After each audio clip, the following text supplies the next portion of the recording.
The sampling rule that no hip-hop producer should break. This is a video from Back to the Boom Bap about sampling. I'm Sean Longevity with Bringing Down the Band and the New Old Heads podcast, and this is my Unpacked series where I typically go deeper on New Old Heads segments, but today I'm going deeper on this video from Back to the Boom Bap about sampling. So let's get into it. I just as a little bit of a background, I am a hip-hop producer, have been for over 25 plus years. I also teach music production, and I started out as a sampler. So I'm very curious as to what this is going to get into. There are a lot of unwritten rules in hip-hop production. Some of them make a lot of sense, and some of them really don't. Some of these are my own personal rules, and some of these are viewpoints that I've heard from many producers over the years. So what I'm gonna do is state each rule, let you know whether I'll follow it or break it, and I'll give you the reasons behind each choice. You have to sample from vinyl. You can't sample from YouTube. In my opinion, you can break this rule. When I was listening to hip-hop as a teen, there was no YouTube. So almost every producer was using vinyl or another type of physical copy of an album to sample. Yeah, I think this is one that's, I agree with him. It's a super elitist rule. Now, here's one thing I will say. If you sample from YouTube, granted, it's a massive place to get like songs from, it's just growing daily by just the different types of sounds you can get. But if you sample from vinyl and you do it correctly, you're going to get a more richer and higher quality sound from it. So that's the one difference, but it's just a different way of digging, you know, so I can G for that. I can vouch for it. But I didn't start making beats until my early 20s, around the time when YouTube first came out. I've been to record stores, and it's fun to dig, but it's also convenient to just download songs from the comfort of your own home. I have tons of music to sample on my hard drive now. Full albums I downloaded from Blogspot websites. I guess if you have a keen ear, you'll be able to tell that it's from an MP3 file. But what good purpose does it serve for you to point that out? It doesn't matter. My philosophy is... And also, it depends on the style of like music you're making. Like if you're making like boom, like this is the channel's called like hip hop and boom bap. Like if you're trying to make some grimy sounding stuff anyways, it doesn't really matter. It really only matters if you're really trying to get a super rich quality. That your song is either dope or it's not. I don't get hung up on all the technicalities.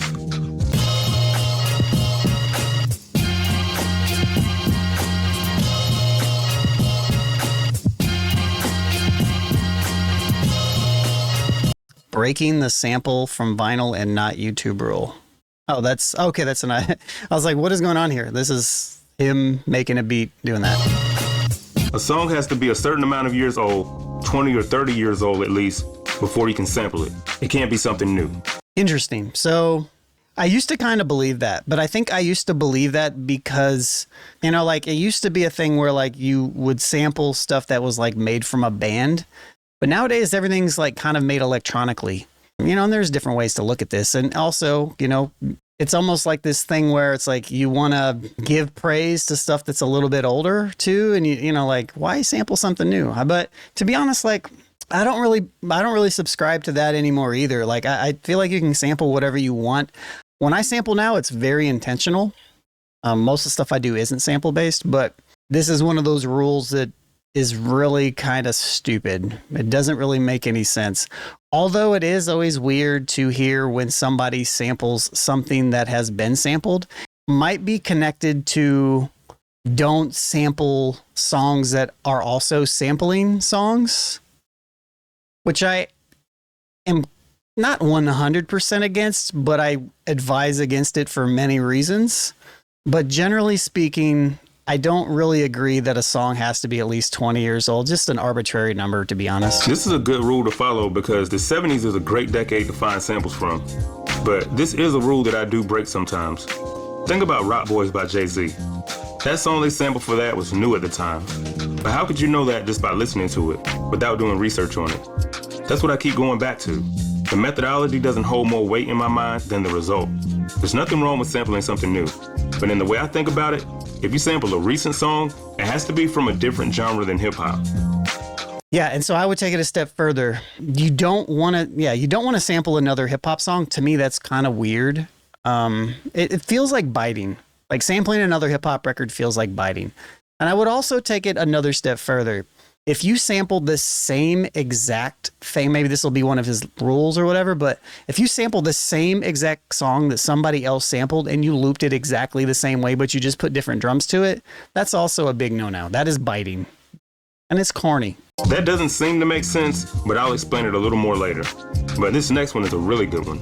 You're not a real producer if you don't make beats with hardware. I never owned a drum machine. This was something that was debunked in the 2000s when people thought that Ninth Wonder was using like an MPC, and then he was like, "Nah, I use FL Studio, man. I use Fruity Loops." And all of a sudden, all that hip hop elitism, because all these people were caught in this big, massive, like, Ninth Wonder is so great, but simultaneously saying, like you're not a real producer if you're not sampling records and using an MPC. All of a sudden, they didn't have anything to say. Use whatever you need to use that's going to make something dope. I'll say with that a caveat as somebody who teaches this. Not everything is created equal, and some programs and some stuff is definitely better and makes it easier. I'm not bragging about it. I'm just being honest. My parents didn't have enough money to buy me a drum machine when I was 13 or 14 years old. I heard Little Brother for the first time back when I was in college, and once I knew Ninth Wonder made his beats on FL Studio, I had to have it. That was And it. it was cheap. Plus, my first copy was a crack copy anyway. So I learned how to make beats That's how a lot of us started. on it that felt like the hip-hop I grew up listening to. Mobb Deep, Wu-Tang, Nas, Black Moon, groups like that. Will I end up buying an MPC or machine? Probably in the future sometime. I'm somebody who also is software driven. But you can look around here. I have a keyboard over here. I have an Ableton Push. I have a couple other keyboards. Obviously, you can see a bunch of vinyl over there, right? I don't really use a lot of my hardware most of the time. I do sometimes. It just kind of depends. But I typically don't use anything like an MPC or something where it's like full analog. I bought an MPC 2000 XL years ago, made one beat on it, and the workflow was so slow that I literally turned around and sold it to somebody because I was like, this is just not conducive to how I create. So it is what it is.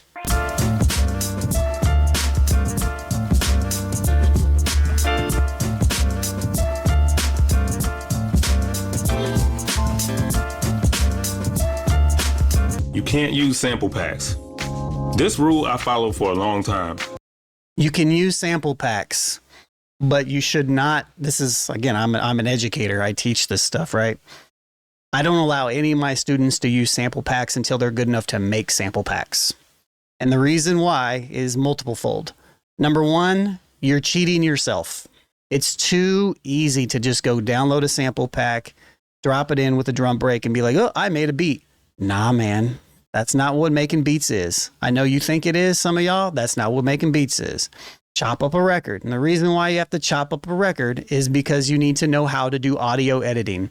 You need to know how to flip that, right? You need to know the art of sampling. It is an art. When you hear a sampled record or you hear something that's musical, if you're just copy and pasting or you're just dragging something in, that is not the art of music production. That is just putting stuff together. Like, that's just making an edit.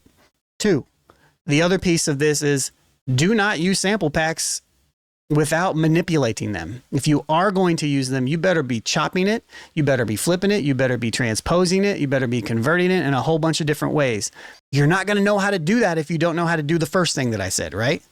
But the reason why you need to do the second piece is because of how Content ID and how these music distribution platforms work. If you are not the first person to use some loop that you download and somebody else does, they will have a copyright content ID to that. And every single time that your beat that uses the same loop from that is played, guess what happens? They get paid for it. You get flagged for, you might even get flagged and not even be able to put your stuff out there. You might get flagged for copyright infringement, even though you bought it. Be very careful with sample packs. Use them if you want, but flip them. Never use exactly what you get. Always do something with it. And that is standard. That's by law. That's what I tell everybody. And if you don't do that, again, I'm somebody that teaches this stuff, then you're just not where you need to be. It's just what it is. I don't care. I tell my students this. I have so many students that come in and be like, yeah, I make beats. And they'll tell me, they're like, yeah, a couple sample packs, put stuff together. Oh, it's like, well, you're just curating. You're not making beats. Like, you're throwing a drum loop. Can you make a drum pattern by yourself? Do you know how drums work? Do you know how to add a bass line? Do you know what key you're in? can you chop this up? Did you at least like formulate this from something that already exists, or are you just copy and pasting? Yeah, that's it. There's nothing wrong with inherently with using sample packs, but it's how you use them. But now I break this rule quite often. Because a lot of producers create loops with live instruments, it makes my beats stand out because it's like mixing music that sounds clean sonically with drums that sound dirty. Most beats are either all clean or all dirty. With my beats, I like to give you the best of both worlds. The other reason I use them is because I still chop the loops on sample packs the same way I chop samples from old records. As long as I can still have hard drums and deep bass lines, I'm fine with using sample packs.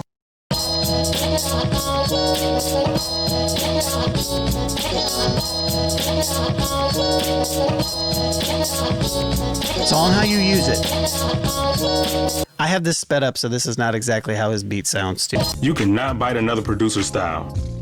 This rule is one that you can never break. It's okay to be inspired by another producer, but you have to put your own style into your music. What's the difference between inspiration?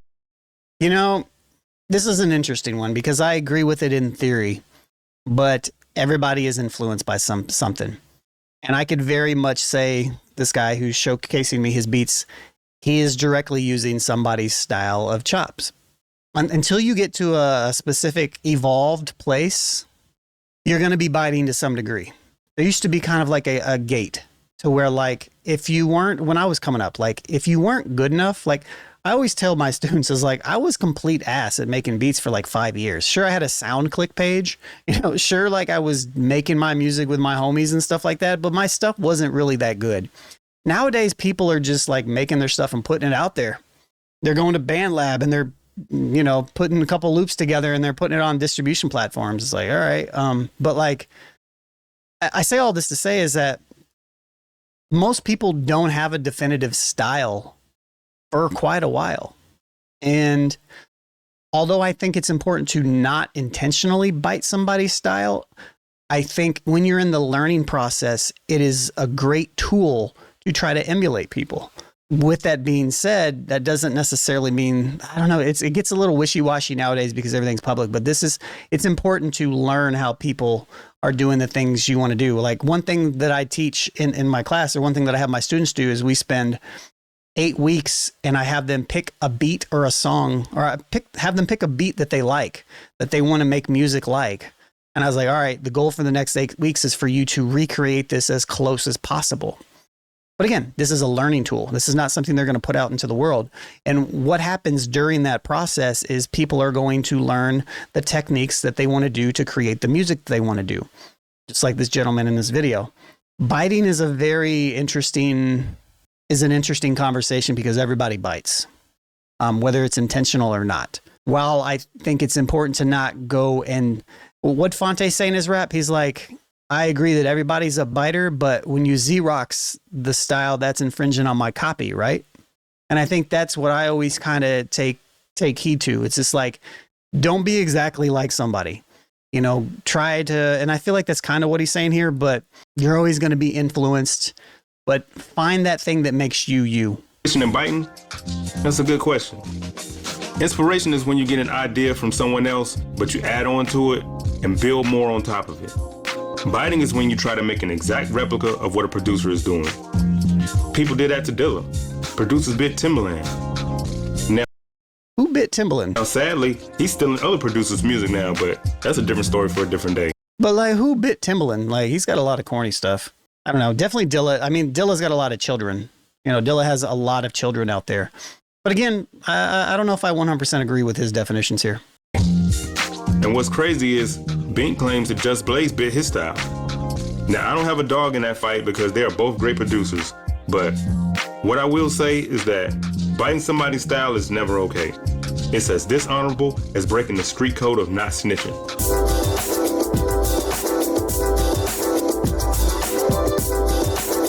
This is the only beat that I've heard that doesn't sound like somebody else, though. So there's that.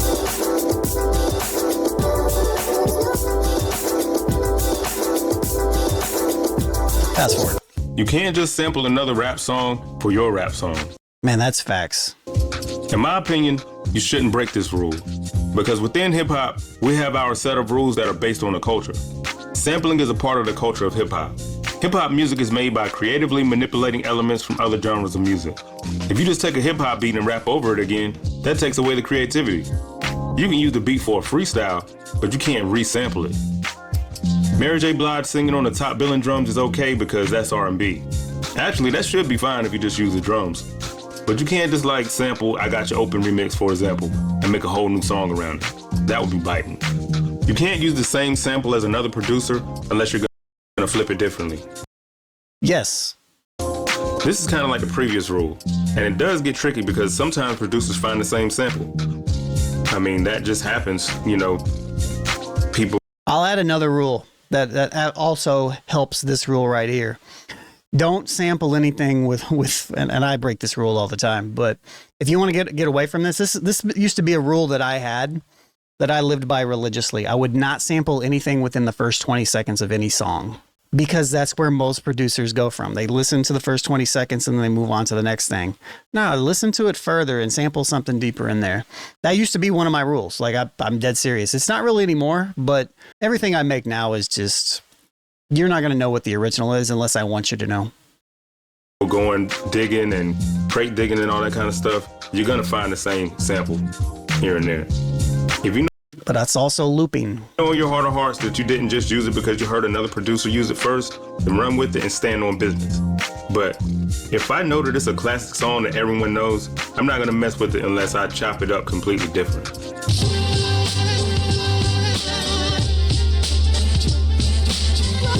I remember I did a beat battle in 2008. It was an iStandard beat battle. And one of the judges, it was in Chicago. I was the only person not from Chicago that was in the battle. The judges were like Rockwilder and I think Dart Adams. He was a Shady Records A&R and one of Lupe Fiasco's producers from like his first two albums. One of the main ones. I forget his name.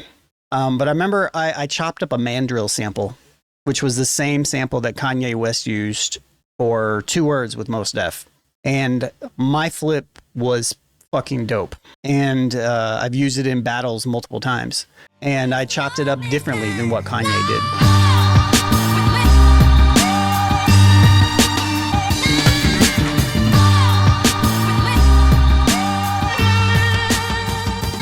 And I remember his take was, I just can't score anybody high that uses a sample that somebody else has used, especially people that, you know, that are from the city or something. I remember him saying that. I'm just thinking, all right, cool.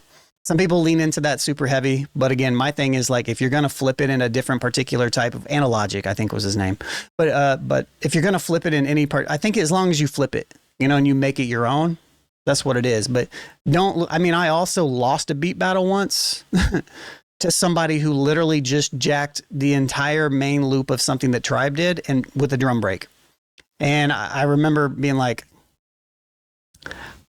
no, man, there's none of these rules are rules that you have to follow, but you know, there are some things that, you know.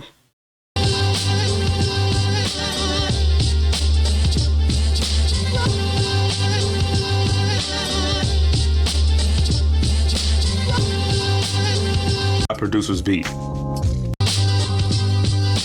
Can't take drums from another hip hop producer's beat. What do y'all think? That is an interesting one. That's a tricky one. Because I've definitely done that to a degree, but it has always been chopped. Like I will take elements from it and then I'll like piece it back together in my own type of way. I've done that many times. I've done it with Exile. I've done it with, I use a lot of count packs for the stuff that I do. If I don't make my drums fully from scratch, but I always chop them up. I never use the raw break. I think the key is to just make sure that you're flipping it in some type of way. I don't know. I'm on the fence with that, but yeah, I'm on the fence with this one. But to me, this kind of falls into like, don't sample within your same genre, but at the same time, they are drums. And I feel like if you're manipulating them somehow, like if I really like a kick that somebody used, I might just use it. So I don't know. I'm kind of in between on this one. But again, I'm also somebody that like, I started off sampling and using breaks for like over a decade. And to me, using straight breaks is kind of washed. So anybody that just uses a straight break, especially all the breaks that have been used a bazillion times over, I'm just like, man, update your kit. That's how I feel. Like if you've been making this for over 20 making beats for over 20 years and you're still using these same drums that you've been used for a long time, it's like, bro, like you should know how to make your own drums by now. Think about this one. Should you use another producer's drums? If you want to know my stance on it, then click on the video that's on your screen. If you read the title, that'll let you know my view on it, but in the video, I elaborate on it further. This is a pretty decent video. Shouts to Back to the Boom Bap. You know, subscribe if you're interested. But yeah, that's how I feel on his particular takes on this. So yeah, this has been my Unpacked series. Usually I go and talk about new old head stuff, but you know, I saw this when browsing, and you know, obviously I'm a producer and a hip hop producer and teach that stuff, and I was like, hey, let's do something kind of fun. So yeah. Again, if you want to check out the full show, it's newoldheads.com, or become a Patreon member, patreon.com/newoldheads. Become a $5 member to get all of our uncut episodes, or just become a free member by just joining. That way you get notified when we do stuff. All right, I'm Longevity. Till next time, peace.